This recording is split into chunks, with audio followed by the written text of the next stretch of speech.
Welcome to Entertainment Drive-Thru. Today's special is Justin Baldoni, Raphael on Jane the Virgin.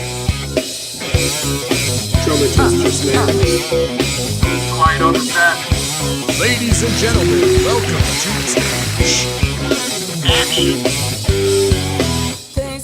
Hello, welcome to Entertainment Drive-Thru. I'm Anna, with me is my co-host Dan, and today we have a very special guest. He's an actor, director, producer, but we know him and love him as Raphael in Jane the Virgin. Let's welcome, joining us is the one, the only, Justin Baldoni! Yeah, welcome to the show. Wow, I think that was the greatest introduction I've ever had. Yay! And she also forgot to mention he's also known for his epic proposal. Epic. I didn't know it was you. Like, I remember watching this a few months ago, and then I was reading about you. I was like, that was him? The lighting on Jane the Virgin is much better than in the proposal. So. I was actually wondering if that was just your reel in general. Just after this, you just use it as your reel. Just like, I can do this many different things. I can cross-dress in ABBA, and I can, be an action superhero, and, you did everything there. I can drive a Porsche. Exactly. Very important. I think you'll just mostly confuse people of what because I'm actually not great at any of those things in this video. Hey, but at least she said yes, so it was okay. Yes, she did, and I'm actually next to her right now. Say hi. Oh, say hi. That's my beautiful wife. Oh, that's so sweet. No, and you guys got married in 2013, right? Yeah, we got married July 27th, 2013. So, Nice. yeah. Well, belated congratulations. Yes. Thank you. We're so lucky. Well, tell us a bit about you, though. You're in the show Jane the Virgin. How did you get started as an actor? Wow. So I started as an actor about a decade ago. Okay. So I'm happy to age myself. In my case, I'm grateful for my age. It's brought me a lot of experience, and through that wisdom, which I still have very little of. But I remember I was 20 years old, and I was going to school at Long Beach State University. I was on the track team, and I had torn, and so I wasn't able to run. I had a pretty nasty injury, and I was in a relationship, and I was with this girl, and she ended up breaking my heart. So that this kid. So I was like, you know what? I'm just screw this. I can't be in Long Beach anymore. So I moved to LA, and I tried to transfer to UCLA to get into the theater program because I didn't know what I wanted to do, but I had taken one acting class at Long Beach, and I liked it. Right. It was also easier than math for me. So I tried to get in the UCLA theater program. I studied my butt off. I learned all these Shakespearean monologues, and they rejected me. Oh, wow. So I was in LA, and I wasn't sure what I was supposed to do. So I went to Santa Monica College, and I was sleeping on a couch in my dad's office on the Wilshire corridor. Wow. And just completely not sure what I was supposed to do. And it was in that apartment building. I was walking by with a buddy, and this guy was there was a manager there, and he's like, "Hey, you want to be an actor?" Sure. I was like, I would have done anything at that point, That just sounds like a Los Angeles story. Just some random guy. Hey, would you like to be in the entertainment industry? Yeah, but I got to say, a lot of those lead down a very dangerous path. Oh, so yeah. I'm happy that it worked out. And then, I was in the right place at the right time, and I really believe that there are no coincidences, and that God has a plan for all of us. And before I knew it, literally almost 3 months later, I was shooting a very cheesy Hallmark movie with a very bad Italian accent, and that's how I got my start. And then, as the years passed, I was very blessed. I started working right away, and I literally learned how to act, unfortunately, to viewers on TV. So if you watch any of my early stuff, I'm really trying to figure out this whole camera TV thing, and it's pretty funny. Well, you've gotten a lot better. I mean, we've watched Jane the Virgin, and your acting is really incredible in that. Yeah, well, thank you. I appreciate it. Yeah. Come a long way in 10 years, I guess, huh? What I wanted to ask, because you talked about, how you got started and how you got to, wanting to be an actor. But when's that moment that you decided that being an actor and being in this business is exactly what you wanted to do? You know, it wasn't going to be being a therapist for people going through a virgin pregnancy. You wanted to be an actor. You know what's funny is I think for me that moment actually didn't come with acting. For me that moment came with directing and with creating. Really? Nice. So about 7 years ago, I directed. Maybe it was 6 years ago. I directed my first music video. Okay. And I was acting. I had started this little company on the side, and I always wanted to do other things. I always wanted people that had all these ideas. So you open a notebook and there's 100 ideas of ways I would want to make the world better, different business ideas. And my friend Devin Gundry, who later started Soul Pancake with Rainn Wilson, he had written this beautiful song called "Armed," which was actually a prayer.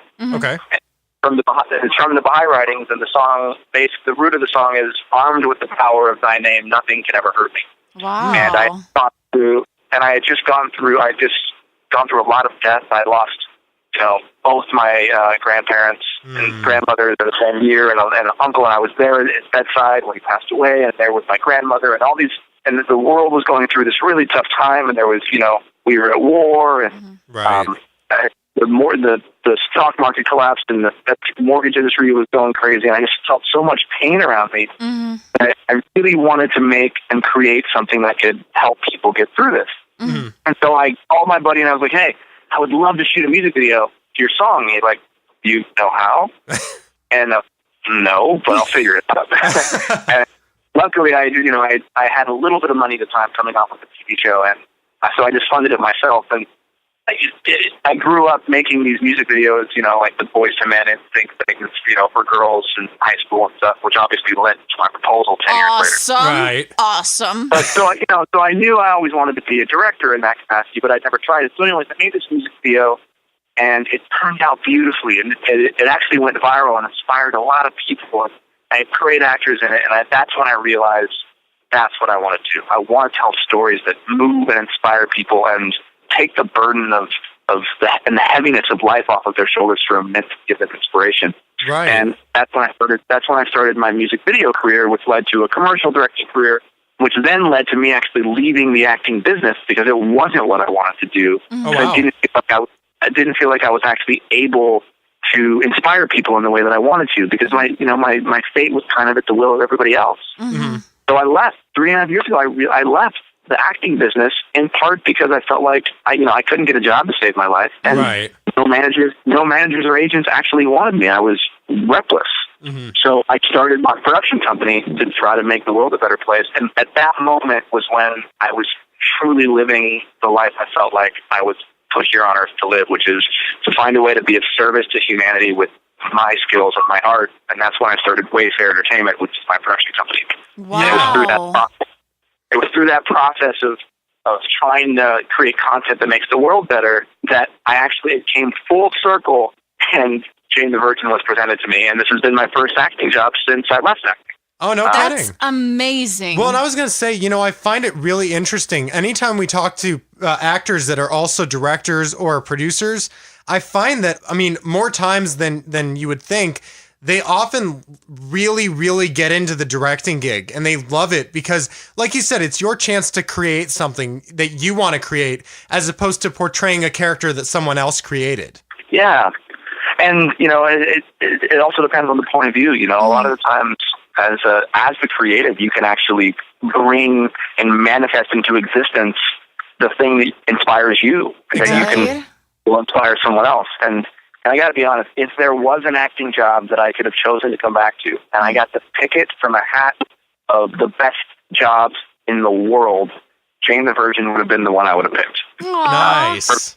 And I feel like I'm living in a dream world, and that I won the lottery, and I'm undeserving in a lot of ways, because Jane the Virgin really is that special of a show, and it's so rare to be on a show that has so much love, that actually has a message in every episode, that's so well written and creative and thought-provoking, with people that you love that are grateful to work there, and with other people and co-stars that are actually trying to make the world a better place. It really is like winning the lottery. And I get to stay in LA and be close to my wife. So it's one of these moments in time that I'm not taking for granted by any means. Yeah. That's amazing. No, and I love that. And I heard that also from one of our former Entertainment Drive-Thru interviewees, Gabriela Fresques. She was on the show, and she absolutely loved it. Loved being a part of Jane the Virgin because the cast and crew were so amazing. So I only heard good things. Awesome. What I can tell you is we've had such an incredible guest cast, and we really try to make them feel special and like it's part of the show. So we actually, the cast, what we do is we give them little books.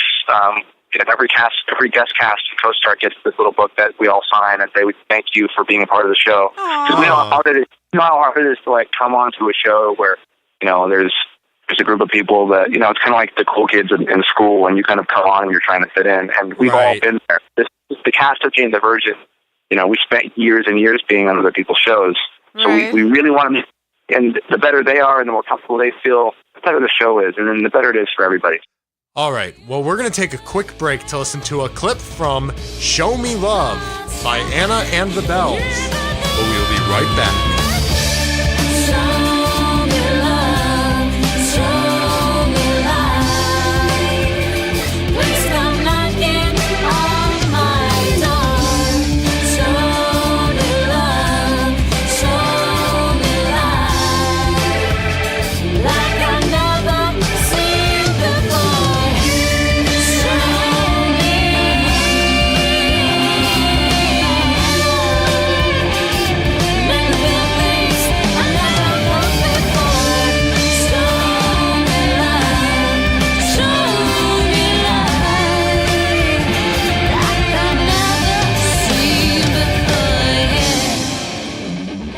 For the people listening in that maybe haven't seen it yet or don't know what we're talking about, what is Jane the Virgin, and could you explain your character, Raphael? So Jane the Virgin is a whimsical fairy tale telenovela dramedy that's Monday nights at 9 on the CW. And basically, the premise is it's about a 23-year-old virgin who remained a virgin because of her faith and her strong morals. And through a series of misfortunate events, her life becomes like the telenovela that she watches every night with her family, and she becomes artificially inseminated on accident. And the inseminator, I guess is the right verbiage, happens to be a former crush of hers who's also in the middle of a lot of nasty events, and a love story ensues. So it's at its core, it's really about real life characters whose life then becomes a telenovela, which really all of ours are. Right. Yes, exactly. And who is your character? You play this character, Raphael. Yeah. So Raphael is such a fun character to play. Raphael is the father of the future baby, and what's great about Raphael is that him and Jane are kind of the protagonists in the way that everything is happening to them. Right. So Raphael is really.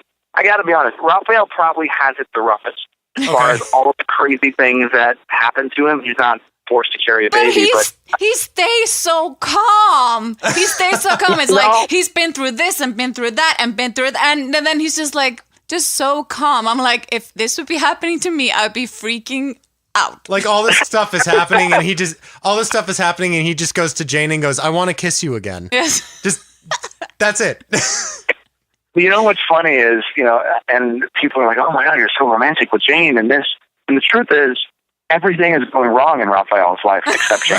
Exactly. So, as an actor, when I'm in those scenes with Jane, the thought process is like, this is the only thing that I have that is working.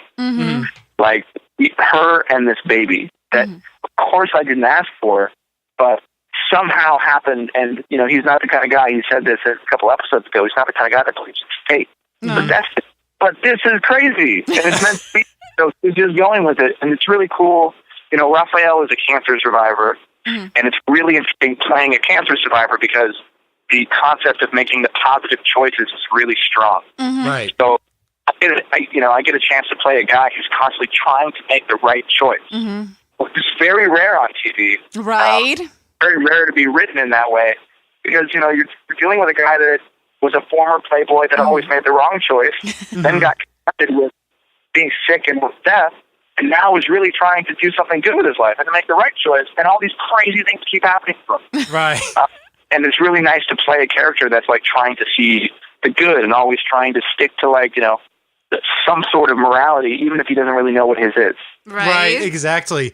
And now in terms of acting and directing and all the various things you do, what are some things that you have found in your, experiences through your journey that really you found have worked for you? And what are some things that haven't worked as well? Some advice that you could give to people just getting started? I feel when I think back to my early 20s and when I was really hustling and, trying to be an actor and trying to make it. And I think back to what didn't work. And what didn't work was anytime I needed it. And it was, I think that law kind of is applicable to any situation in our life. Everyone is always attracted to the thing or the person that doesn't want it. Whether, you're a girl going after a guy and the guy doesn't want you, but yet you're more attracted to him. Or you're the guy, girl doesn't want you, so then you become crazy if you leave her 50 messages. Yeah. Or you're the actor that walks into a room and you need the job because of rent and because you got to prove to your family that you're supposed to do it and all your friends, people can smell that and there's an energy that comes along with that. Right. But I don't believe the solution is just tricking yourself into not wanting it. I believe the solution is actually detaching from the outcome. And I guess, and that's where a spiritual practice, I think, really comes in handy when you're in this business. And as soon as I realized that me being an actor wasn't for me, and me being a director wasn't for me, that it was actually something that I was supposed to do for others, for the world, as my service to humanity, that I could do something positive with it if it came, that I had the ability to tell a story that could hopefully make someone else feel better. And suddenly that audition that I would go on didn't matter because I'm detached from the outcome. It's not something that I'm waiting by the phone to see if they called. I'm like, you know what? If God wills it and it's meant to be, then it'll be awesome. And if not, then I'm going to go focus my energy on the 500 other things that I want to do for the world. Right. As soon as that switch happens, and you take the ego out of the acting or the ego out of the producing or the directing or whatever it is that your job is, then suddenly it's almost like the gates align and the world opens up and you're allowed and able to do anything that you want so long as it's really not just for you. Right. A lot of people are famous. A lot of people want to just come out here and be famous. And it feels like those are the people that have the hardest time. Right. Because sense that, if you want to jump on a reality show, I'm not knocking that either. There's a lot of ways to become famous in the world, but I wasn't interested in that. I'm really interested in a lasting career that makes a difference in other people's lives. And I found that was the missing link for me.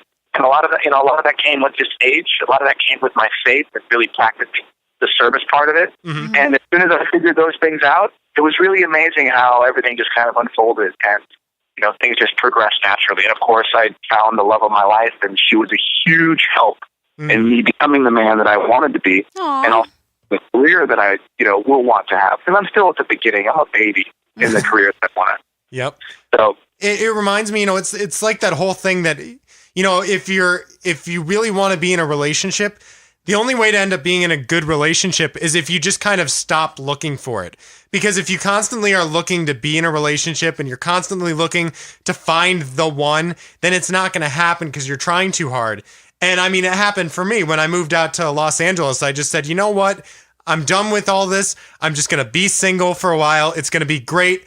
And then in the first month, I met Anna. And I can testify his room looked like a single guy. So as single as you can think of. And it's the same thing though with the business. Like, I moved out here really wanting to just be in a band. That's all I wanted to do. And that's all I was trying to do. And I got into a couple bands and it was working out. But then, after I just said, you know what, I'm just going to go with whatever comes my way. That's when, Anna's dad contacted us and presented the idea of doing a podcast. And I mean, this show has really been one of my favorite things I've worked on in my life. Oh, that's amazing. Yeah. And it's amazing how once you stop focusing so much on, like you said, needing to get it and just focus on just dealing with what comes your way, it really makes things happen a lot smoother and a lot better. Absolutely, man. Amen to that. It's just a practice of opening yourself up to whatever door you're supposed to walk through at that point in time. Exactly. And in terms of the things that, we're talking about and the journey that you've had, what has been one of the biggest challenges for you so far, and how have you overcome it? The biggest challenges? Oh, man. I'll tell you, the 3.5 years ago, or 3 years, whatever it was, I guess 3.5 now, when I left the acting business, that was really hard for me because at first it wasn't a mutual agreement. Mm-hmm. Okay. At first, it was really bizarre because, I had worked a lot. And I was, 26 or 27, and I thought I was in my prime. And for some reason, I couldn't get a job to save my life. Mm. Managers, nobody was interested in me. I remember at one point trying to meet with agents, and the smallest agent in town didn't even want to meet me. And I was like, hold on a second, what happened? Yeah. But it was really interesting. And that's the same time when I was dating my wife, Emily, and she was kind of she was like from the outside looking in, saying, sweetheart, this isn't about you. This is God, universe, whatever you want to call it, pushing you in a different direction. Because I had all these ideas and I had all this ambition to do something magical in the world, behind the camera, but I was never able to do that when I was acting in front. And she said, baby, just let it go and go with it and follow your heart and your intuition and create. And I'll tell you, she had the ability to see that, but at the time, being inside of it, I didn't. It's like if you've ever seen a friend go through a breakup and get his heart broken or her heart broken by somebody who they shouldn't have been with in the first place. Right. They become a victim to it, and it's like, whoa, me, and you're like, thank God. On the outside, it's very clear. On the inside, it's not. And for me, it was the same way. All my friends and family were like, look, there's no reason why you're not acting or you're not on a show. There's no reason why the agents don't want you. That just means you have to go and move forward with something else. And as soon as I took that step, the world opened up to me. So the hardest part was the victimhood and the insecurity that comes with acting and comes with not getting the job and being rejected all the time and realizing that none of that stuff is about us. Yeah. That's all for us. It's all, it's what I love in bywriting. Nothing says that which profits them can ever befall my loved ones. And it's something that I love because if I look at it that way, literally nothing that happens to me, good or bad, doesn't happen for my benefit. So it's stepping outside of the nose and realizing that all that is a yes. It's the confirmation. And for me, it was that switch in my life that happened, 3.5 years ago, that was the hardest to deal with, but at the same time was also the biggest blessing. And if you look at any point in your life that was hard or a breakup or whatever, you realize at that point in your life, that's when you grew the most. Yeah. And you always see it afterwards. You're like, why couldn't I have seen it then? But you always have to see it afterwards. Well, and it's true because, and the other thing is, and I try to look at it this way now, and, I couldn't in the past, but one of the things that is, is absolutely true is when you're faced with a huge challenge or something just is going really wrong and you don't know what you're going to do with it. Oftentimes, if you look at it in a different way, it can end up being like you were meaning, like a blessing in disguise. Like it can end up being, the biggest thing that could happen to you. It's just a matter of taking this challenge and saying, okay, well, I'm doing it this way and it's not working. So if I go in this direction, then I might see a change. And oftentimes it ends up even being for the better. Always for the better. There's we call it seeing the end at the beginning. Nice. Yes. I like that. Well, speaking of things that are challenging, we actually have a new challenge for you today because we are up to our segment, the Question of the Month.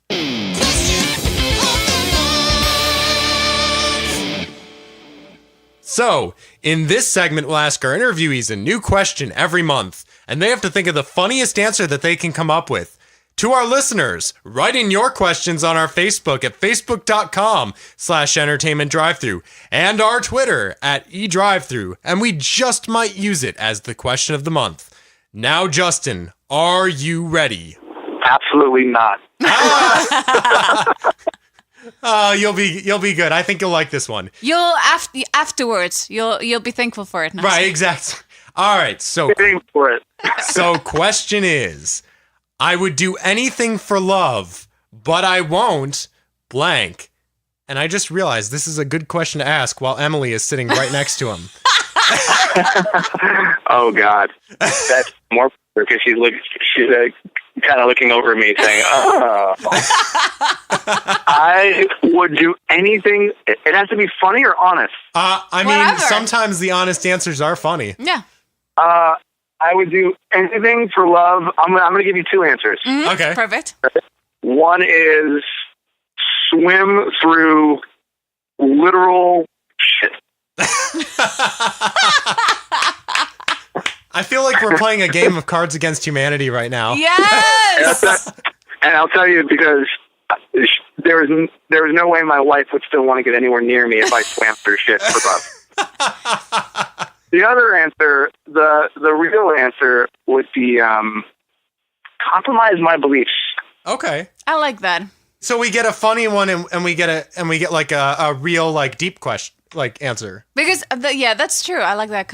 I wouldn't I compromise. like that combination. Yeah. Well, and it actually, if you combine the two together, that would just make a really weird answer. I would do anything for love, but I won't compromise my beliefs by swimming through shit. There you go. Oh my goodness. Well, anyway, getting back to the interview, but that was a terrific answer, both of them. Thank you very much. It fits also Jane the Virgin, that you're not compromising her beliefs. Exactly. All There right. you go. Well, now I wanted to ask you, we've talked about how you got started. We talked about the show Jane the Virgin, advice that you would give. What is some of the best advice that you've received along the way? Maybe something that's just stuck with you. Oh, wow, the best advice I received. Oh, it's funny. My Uncle Jim was an actor, back in the 70s Okay. in LA, and he told me advice that he had heard from an old-time actor, and he said the best advice is take Fountain.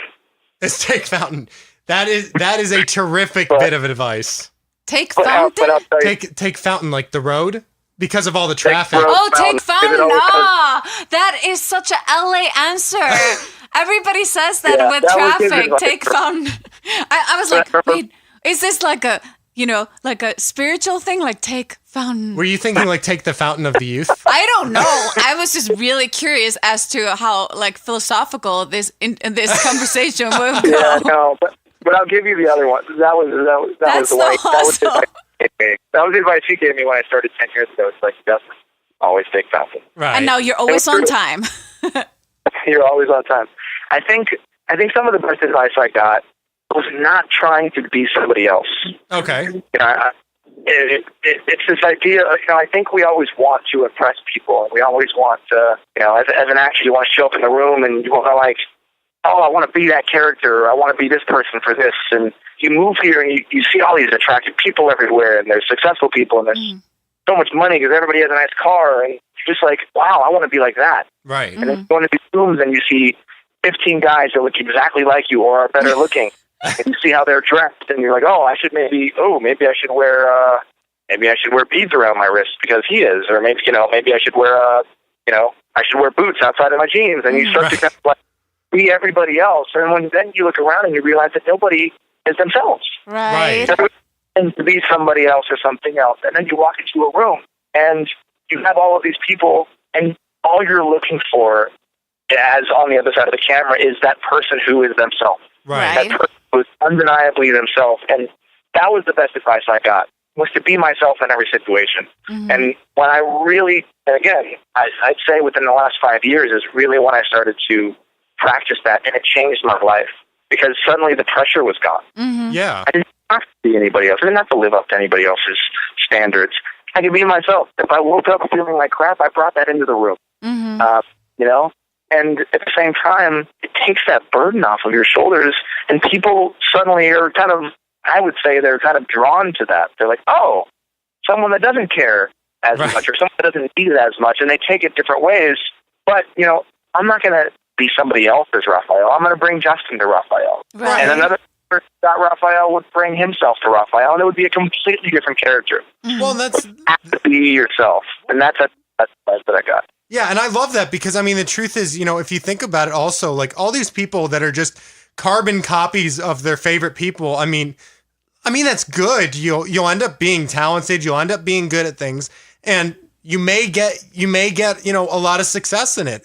But the truth is, I found if you're trying to do this because, well, first of all, you have to want to do this because you want to do it. But if you're also trying to do it because you want recognition and you want people to like you, I mean, let's face it, the people that everyone love are the people that are doing their own thing. You know, I mean, everyone, like, people recognize the people that are, you know, doing the same as others, but I feel like it's not as much. And if you really want to make that impression, you got to do your own thing, be original, or, you know, as original as is possible these days.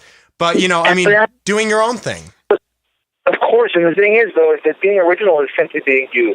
Every one of us is unique. Every single human being on this planet is different than everybody else. There's nobody else. There is, without a doubt, scientifically, 1,000,000%, there's no one else like you. Right? So why would you try to be like somebody else? You know? So it just comes down to that.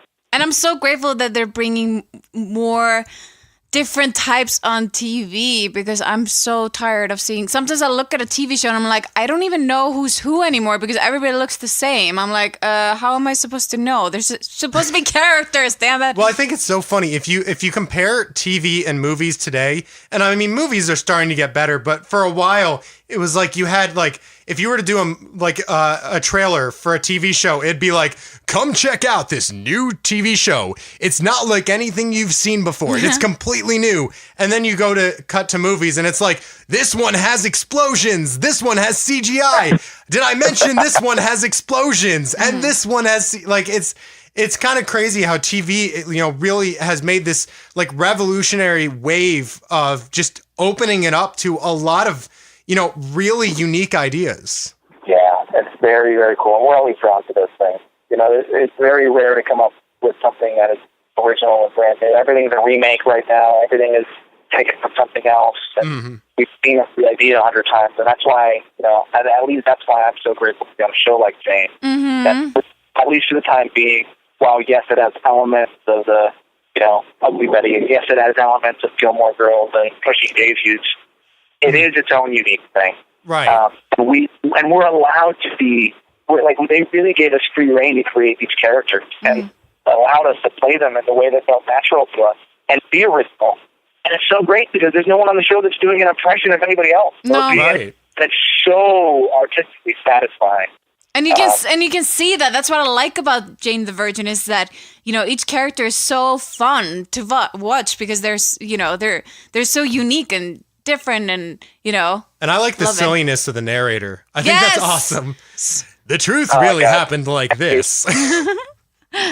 Yeah, he's fantastic. We got to take a second and give a shout out to Jenny Ernst, our show creator, who is, I think, one of the hardest working women in show business. She, besides having 2 kids and a husband, she runs this show. She, you know, has her hand in every single episode. She spent 50 hours editing every single one after the directors, you know. Wow. And nothing gets by her without her having a hand in it. And the woman doesn't sleep. Wow. She's 2 or 3 hours and she still has time to be a mom and a husband. And she cares so deeply about this show and has created a platform for all of us to shine. And I am so indebted to her. And Ben Silverman and the CW in particular risk on a show like this. A show called Jane the Virgin with, you know, minorities as the leads. They've never done that. It's about time too. Come on, especially in LA, where I feel like I'm a minority. You know what I mean? Like, it should be.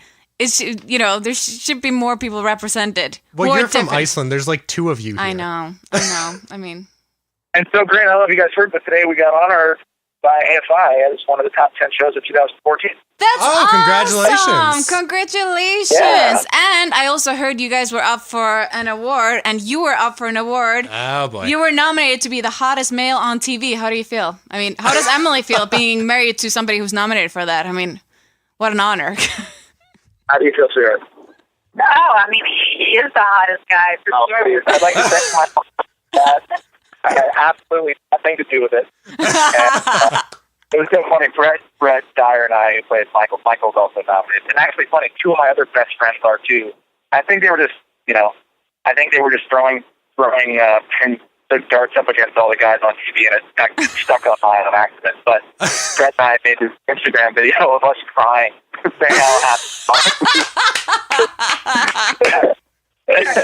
That's awesome. Each take it all with a grain of salt. But yeah, we're nominated for People's Choice Award. If I have my fingers crossed for Gina for a Golden Globe nom because I think she deserves it. And Oh my God, yes, so she does. strong, and it would be huge for CW for the show. So it's just been such a blessing to see the critic reaction to the show. So look, we're on cloud nine. That's awesome. I'm just so happy for you guys. It's great. Like, because I feel sometimes these shows who are really, really good and different don't get the applause. I'm so happy that you guys are getting the applause and the awards and all that stuff that you deserve. I love it. I just love that you made it, almost 40 minutes without talking about the fact that he was up for the hottest guy on TV award. Yes. I'm really proud of myself. It was hard, guys. It was hard. But I wanted to ask you though, in your opinion, I wanted to talk about resources for a second. We live in this technology age where there's so many resources out there. There's so many, means of getting information today. What are some of, some internet sites or some books or maybe some TV shows or movies that you find either have really inspired you or you just think everyone in this business should know about them? Let's see. Well, look, I'm a big fan of spiritual teaching. Yeah, Okay. spiritual. Like which ones do you like? Well, so look, I'm a Baha'i, so I practice the Baha'i faith. Mm-hmm. So for me, that's been my key and secret to being grounded and getting through whatever it is that I need to get through. So there's a book I love in the Baha'i writing called Some Answered Questions. Mm-hmm. Baha'u'llah's teachings on spiritual reality, and to bring up the conversation about death and looking at the afterlife and possibly finding what you believe in that area, you start to realize the significance of the small and the big moments that happen in this life. Mm-hmm. And when you start to live for something greater than yourself, I think that influences all your decisions. Mm-hmm. And it also affects the way that you react. There's a lot of people, I have a lot of friends that love, Marianne Williams. There's, if you're a Christian and you read the Bible, or if you're, Muslim and you can go to the Quran, or Jewish, you go to the Torah, whatever it is, Mm-hmm. I really think a spiritual practice is important. Meditation, I think, is important because it grounds you. But right now, I'm actually reading two really interesting books. I'm reading a book called The Power of Nice. The Power of Nice, yeah. The Power of Nice, which I would recommend to anybody, because it's this idea that you don't have to be this thing or this bully or this tough guy to get ahead in life. Mm-hmm. There's a beautiful power in nice. And this idea that nice guys finish last, it's just not true. It's inherently not true. The idea that nice guys don't get the girl, I'm an example of a nice guy that got the girl. Mm-hmm. I was almost too nice to my wife. She almost didn't want me. I was too nice, and then luckily the niceness came out in the end.